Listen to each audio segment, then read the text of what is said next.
Sigmund Freud was the famous founder of psychoanalysis and believed that refraining from sex provided mental and physical benefits. According to his biographer, Ernest Jones, and I quote, Freud held the opinion, based on personal experience and observation, that sexual activity was incompatible with the accomplishing of any great work. Since he felt that the great work of creating and establishing psychotherapy was his destiny, he told his wife that they could no longer engage in sexual relations. Indeed, from about age 40 until his death, Freud was absolutely celibate in order to, quote, sublimate the libido for creative purposes. Sir Isaac Newton, scientist and mathematician, was a lifelong celibate who was believed to have died a virgin. In a letter to philosopher John Locke, he writes, and I quote, "The way to chastity is not to struggle with incontinent thoughts, but to avert the thoughts by some employment, or by reading, or by meditating on other things." Nikola Tesla believed that celibacy spurred on the brain. Mahatma Gandhi, if all men always followed the rules of health and observed unbroken celibacy, the chapters of this book that follow would not be necessary because such men cannot possibly suffer any physical or mental illness. Michelangelo's contemporary, monk-like chastity. Pythagoras himself established a small community that set a premium on study, vegetarianism, and sexual restraint or abstinence. Later philosophers believed that celibacy would be conducive to the detachment and equilibrium required by the philosopher's calling. And what of the Greek philosopher Plato? Plato's dialogue stresses the intellect over the physical because of the risk of slavish dependence on physical desires. Plato recommends reduced erotic engagement to better exercise and control the mind. Sexual activity is only detrimental only insofar as it distracts from intellectual endeavors. Plato praises this exemplary self-control, citing a famous athlete who had possessed in his soul such art and such courage mixed with moderation that he never touched a woman during the entire time of his training. An individual liberates the mind to better study virtue. The Greek philosopher Socrates, and finds that though sex may be a pleasure, it makes you a slave. The Dalai Lama, spiritual leader of Tibet, once said, and I quote, "Sexual pleasure, sexual desire, actually, I think is short-period satisfaction, and often that leads to more complications." This is think of the difference in intelligence between the cortex and your limbic system is gigantic. Your limbic system really has no comprehension of what the hell the cortex is doing. It's just literally hungry, or tired, or angry, or sexy, or something. Communicates that impulse to the cortex and tells the cortex to go satisfy that. A massive amount of thinking, like truly stupendous amount of thinking, has gone into sex, which is actually quite a silly action. Well, so why are you doing it? Because it makes the limbic system happy. That's why. But it's pretty absurd, really. But I mean, this is a lot of computation has gone into how can I do more of that.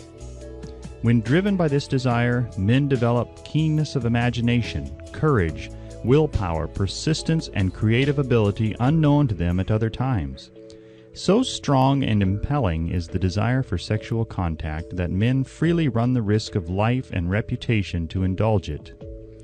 When harnessed and redirected along other lines, this motivating force maintains all of its attributes of keenness of imagination. The transmutation of sexual energy calls for the exercise of willpower, to be sure, but the reward is worth the effort. The desire cannot and should not be submerged or eliminated, but it should be given an outlet through forms of expression which enrich the body, mind, and spirit of man. If not given this form of outlet through transmutation, it will seek outlets through purely physical channels. A river may be dammed and its water controlled for a time, but eventually it will force an outlet. If it is not transmuted into some creative effort, it will find a less worthy outlet. When driven by this emotion, men become gifted with a superpower for action. An individual occupies, relatively, the same position as one who has ascended in an airplane to a height from which he may see over and beyond the horizon line, which limits his vision while on the ground. While on this exalted plane of thought, the creative faculty of the mind is given freedom for action. Highly sexed people always have a plentiful supply of magnetism. Through cultivation and understanding, this vital force may be drawn upon and used to great advantage in the relationships between people. Sex alone is a mighty urge to action, but its forces are like a cyclone. They are often uncontrollable. One final factor that may be affecting American sexual habits at all ages is technology. There are a lot more things to do at 10 o'clock at night now than there were 20 years ago. Your brain now believes that it, in this case internet porn use, is an important goal and equates it with your survival. A binge mechanism is an evolutionary advantage in situations where survival is furthered by overriding satiation mechanisms. I'm full, I'm done. Excess consumption of food or sex signals the brain that you have hit the evolutionary jackpot, and a powerful neurochemical incentive to grab more kicks in. Think of wolves, which need to stow away up to 20 pounds of a single kill at one go, or mating season when there is a harem to impregnate. Such opportunities are rare, pass quickly, and need to be seized. Now, however, the internet offers endless mating opportunities, which a primitive part of the brain perceives as valuable because they are so arousing. But there's no end to a porn viewer's mating season. When cues are activated, sensitized neural pathways blast the reward circuit with a spike in electrical activity, creating hard-to-ignore cravings to use. All you know is that you instantly have an overwhelming need to view porn. It can feel like a matter of life and death, such that all your resolutions take flight. In drug addicts, the cue-induced dopamine spike can be as high as the spike from actually taking the drug, and this is likely true for some porn users as well. When an addict stops using, delta phos-B slowly degrades and is back to normal levels about 2 months after the last binge.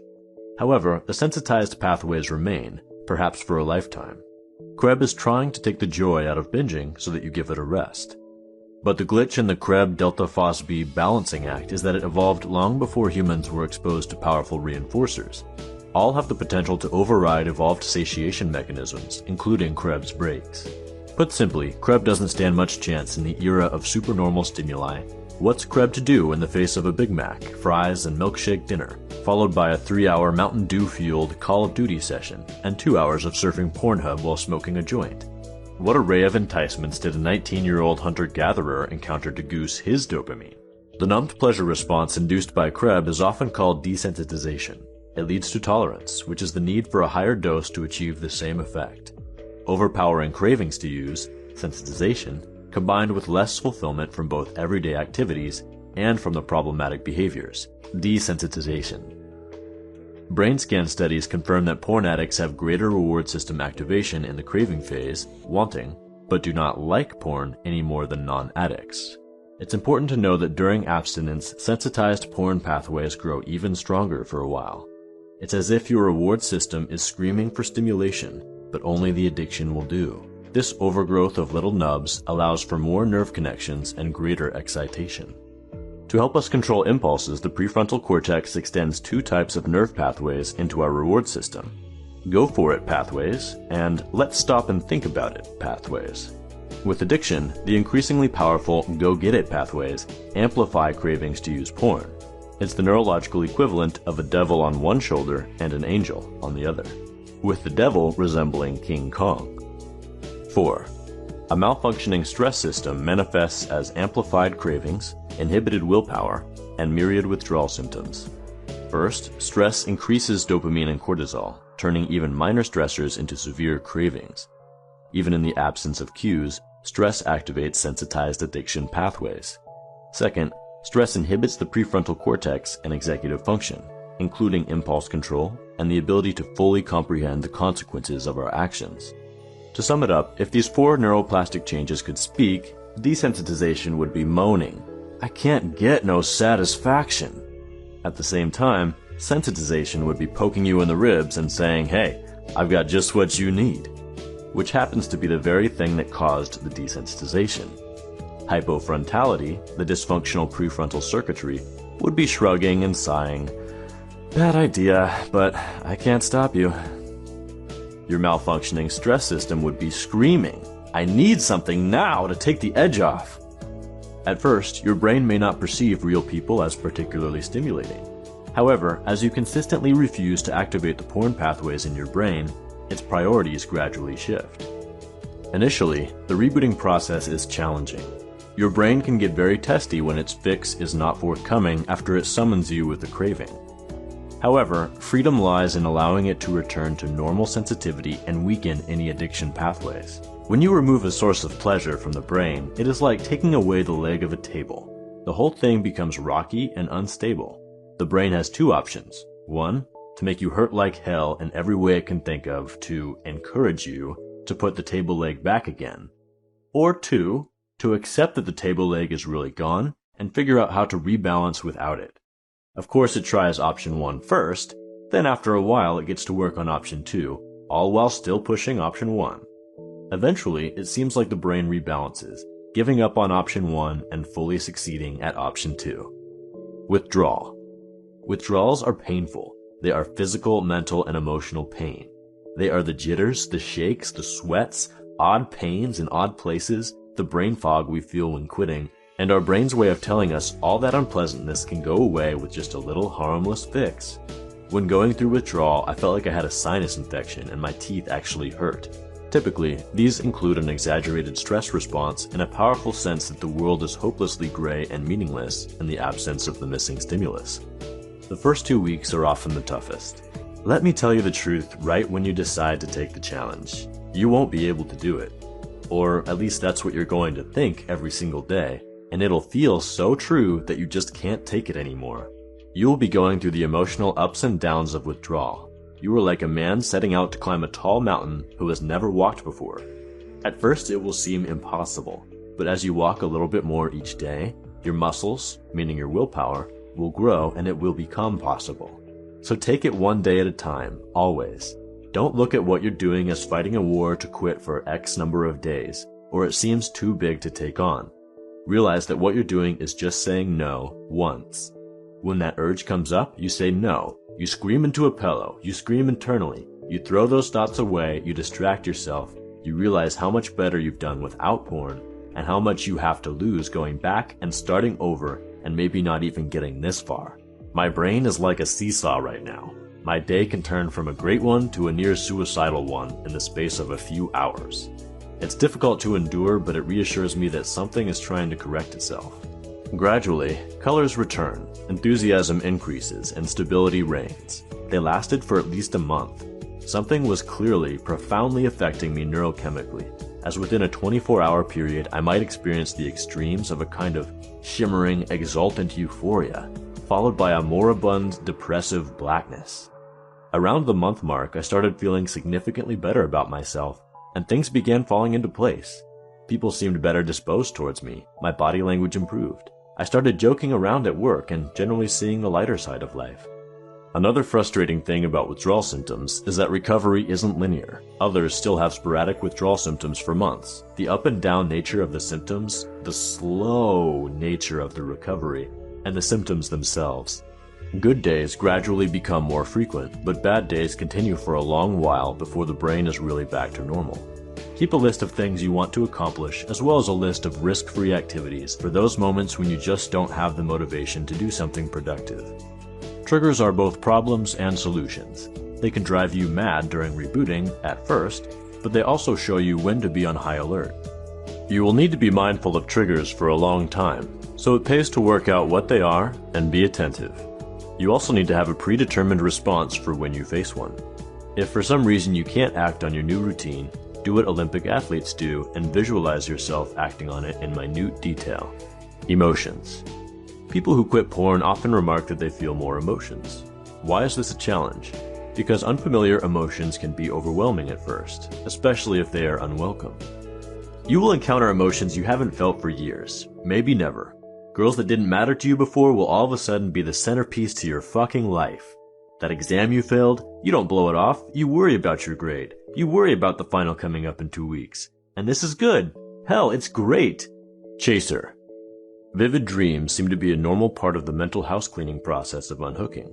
Often people dream that they are relapsing as the brain tries to activate familiar brain loops, but eventually such dreams fade. I've been having the most fucked up dreams, the sort of shit I don't feel comfortable telling anyone about.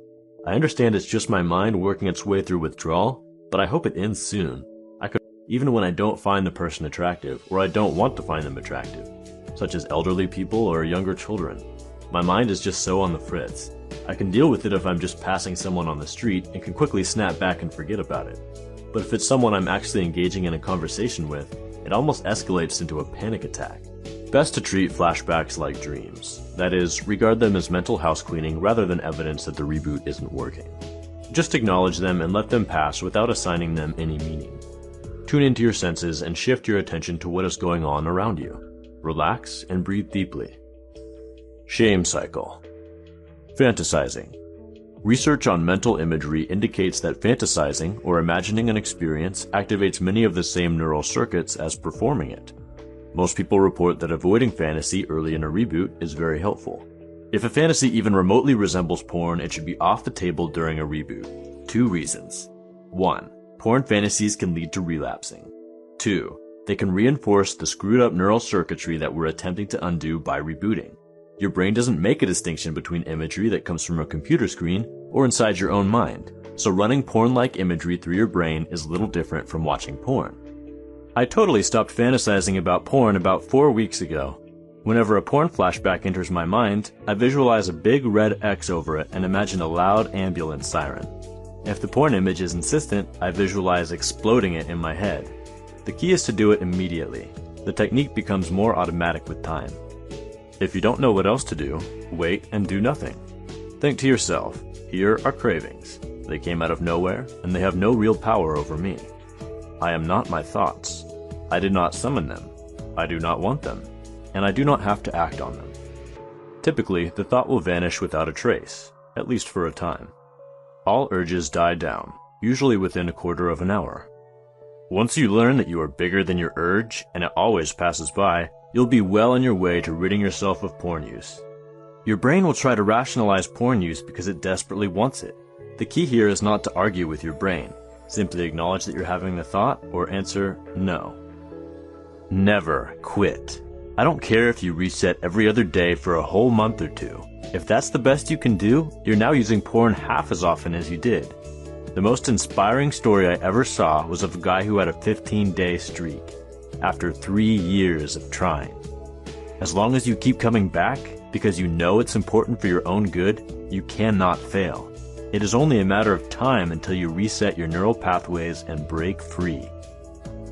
Tried to cut all porn out of my life. Oh, it's smart. Pin it. I did. You did? Yeah, I did. I did a few. I think whatever you're watching, it kind of stays with you. So if you're watching porn, you go to the next person, the next clip, the next clip, the next clip, and then you're fast forwarding. You're training your brain that you can only be satisfied if you're like changing your style of women. And so like, to be fair to my girlfriend, I wanted to like see if I could bring up the value of our sex, and it's tremendous, bro. It really does change you up a lot. Why did you cut porn out? 3 hours a day was too much? It's yeah, who has that time? But honestly, it's like it's an ADHD thing. I've been doing more things to try to manage my ADHD and because it's like what you were saying, it's a dopamine like feeding frenzy, or was what you were saying, dopamine feeding frenzy of just like the next thing, and that's like a lot of what ADHD is. It's not so much an inattention, it's always craving something more exciting than what's present. Little hits of dopamine constantly going forward. It's also like a part of like an addictive personality as well. Yeah, exactly. I don't have really, that gene. I don't have a strong addictive personality, but then again, I did play World of Warcraft for like 10 years straight, so